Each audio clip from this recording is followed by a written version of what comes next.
رہے ہیں صوفی علماء کونسل کا SUC چینل۔ السلام علیکم ورحمۃ اللہ وبرکاتہ۔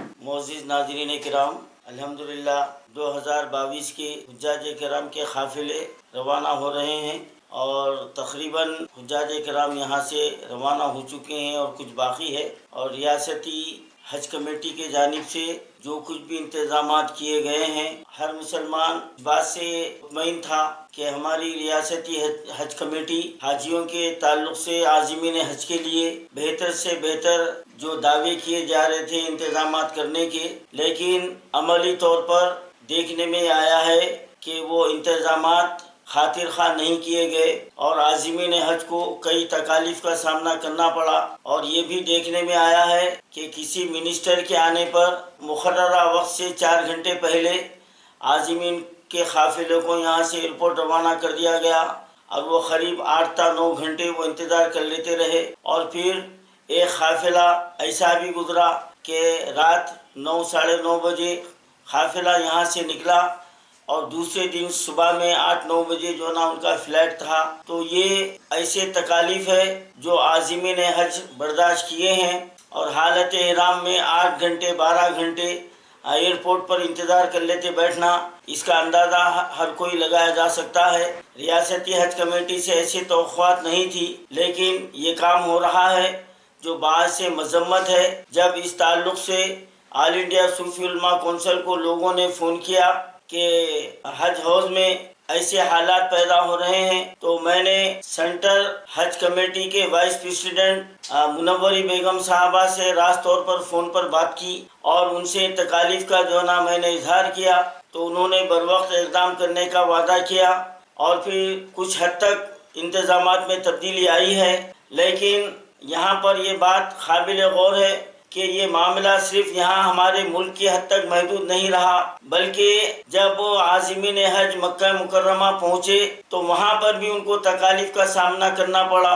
جس بلڈنگ میں ان کو ٹھہرایا گیا ہے وہاں پر کوئی سہولتیں نہیں ہیں، جبکہ سینٹر حج کمیٹی نے ان کو خاطر خواہ سہولتیں فراہم کرنے کا یقین دلایا تھا اور وعدہ کیا گیا، لیکن کوئی وعدہ ان کا وفا نہیں ہوا۔ وہاں سے کئی عازمین اپنے ویڈیو یہاں پر بھیج رہے ہیں اپنے رشتہ داروں میں، اور جو سماجی کارکن ہیں ان کے پاس روانہ کر رہے ہیں، اور کوئی آڈیو کلپ بھی جو نا بنا کر بھیجے ہیں، وہ اپنی تکالیف بیان کر رہے ہیں۔ لیکن ستم ظریف یہ ہے کہ ہماری ریاستی حج کمیٹی اپنے غلطیوں کا ازالہ کرنے کے بجائے الٹا عازمین حج کو یہ کہہ رہی ہے کہ حج میں تکالیف کو برداشت کرنا بھی جو ہے نا اجر و ثواب کا باعث ہے۔ ہم اس بات سے قطعی انکار نہیں کرتے، لیکن جب حج کمیٹی نے تمام عازمین سے مکمل رقومات حاصل کی جو قریب 4 لاکھ کے قریب ہے، تو پھر یہاں پر پیسے دینے کے بعد ان کو تکالیف برداشت کرنا اور پھر اس پر صبر کرنے کی تلقین کرنا، یہ جو نا عقل سے بعید ہے۔ یعنی ہم غلطی کریں گے اور تم جو ہے نا اس کو اجر و ثواب سمجھو، تو یہ ظلم میں جو نا شمار ہوتا ہے۔ اور میں سینٹر حج کمیٹی کے جو نائب چیئرمین منوری بیگم صاحبہ سے میں تمام باتوں کا جو نا ان سے ذکر کیا، اور پھر جو خادم الحجاج کو جو حج کمیٹی کے جانب سے منتخب کیا جاتا ہے، اور ان کو جو فریضہ ادا کرنا ہے کہ وہ مکہ مکرمہ میں جانے کے بعد وہ اپنی دھن میں اپنی مگن میں رہتے ہیں، اور کوئی اپنے قافلے کو جو ہے نا اپنے عازمین کی طرف توجہ نہیں دی جاتی، یہ بہت بڑی ستم ظریفی ہے۔ اور خادم الحجاج کی شکایتیں تو تقریباً جو ہے نا کئی عرصے سے ہو رہے ہیں، لیکن موجودہ ہمارے چیئرمین صاحب صاف اور شفاف انتظامات کا جو دعویٰ کیے تھے، وہ دعویٰ بھی جو ہے نا کھوکھلا ثابت ہوا ہے۔ یہاں پر میں سینٹر حج کمیٹی سے میں مطالبہ کرتا ہوں کہ مکہ مکرمہ میں جو عازمین کو تکالیف ہو رہے ہیں اس کا فوری ازالہ کیا جائے، اور دوسری خاص اہم بات یہ ہے کہ ہر عازم کو سفر خرچ کے لیے 2100 ریال دیے گئے ہیں، اور ایک عازم نے اپنا ایک ویڈیو کلپ روانہ کیا ہے، اس میں بتایا جا رہا ہے کہ 10 ریال میں ان کو ناشتے میں اڈلی مل رہی ہے اور 20 ریال میں ان کو جو ہے نا دال کھانا دیا جا رہا ہے۔ تو ایسے حالات میں